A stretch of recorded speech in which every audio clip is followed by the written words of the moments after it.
നമ്മളിപ്പോൾ ഡൽഹിയിൽ നിന്ന് ഹിമാചലിലോട്ടുള്ള ബസ്സിലാണ് ഇരിക്കുന്നത്. ലാസ്റ്റ് നൈറ്റ് ട്രാവൽ ചെയ്ത് തുടങ്ങിയതാണ്. ഇപ്പോൾ ഹിമാചൽ നമ്മൾ ടച്ച് ചെയ്തിട്ടുണ്ട്. ഏകദേശം ഒരു 10-15 മിനിറ്റിൽ നമ്മൾ ബുന്ദറിലെത്തും.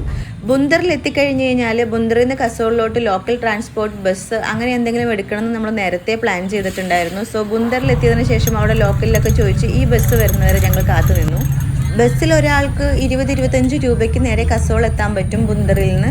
അപ്പോൾ ഞങ്ങൾ രണ്ടുപേരും നേരെ കസോളിലോട്ട് ഉള്ള ടിക്കറ്റ് എടുത്തു. അപ്പോൾ പോകുന്ന വഴിക്കുള്ള റോഡുകളാണെന്നുണ്ടെങ്കിലും നദികളുടെ മുകളിൽ കൂടെയുള്ള പാലങ്ങളിൽ കൂടിയും പെട്ടെന്നുള്ള തിരിവുകളൊക്കെ കാണുമ്പോൾ നമുക്ക് ചെറിയൊരു പേടി തോന്നും. പക്ഷെ അവർ വെൽ എക്സ്പീരിയൻസ്ഡ് ഡ്രൈവേഴ്സാണ്. സോ ഞങ്ങൾ നേരെ വന്ന് കസോളിൽ ഇറങ്ങിയിട്ട് കുറച്ച് ദൂരം മുന്നോട്ട് നദിയുടെ സൈഡിൽ കൂടെ നടന്നു. പാർവതി വാലിയുടെ സൈഡിൽ കൂടെ ഞങ്ങൾ ഫ്രണ്ടിലോട്ട് പോയപ്പോൾ ഇതുപോലത്തെ ഒരു ചെറിയൊരു സെറ്റപ്പ് കണ്ടു. മാഗി നൂഡിൽസും കാര്യങ്ങളൊക്കെ ഉള്ളത്. അപ്പോൾ ഇത്രയും ദൂരം ട്രാവൽ ചെയ്ത് വന്നതുകൊണ്ട് തന്നെ ഞങ്ങളുടെ ഫസ്റ്റ് ബ്രേക്ക്ഫാസ്റ്റ് കസോളിൽ നിന്ന് നേരെ മാഗി നൂഡിൽസ് ഓർഡർ ചെയ്ത് അവിടെ ഇരുന്നു സൈഡിൽ.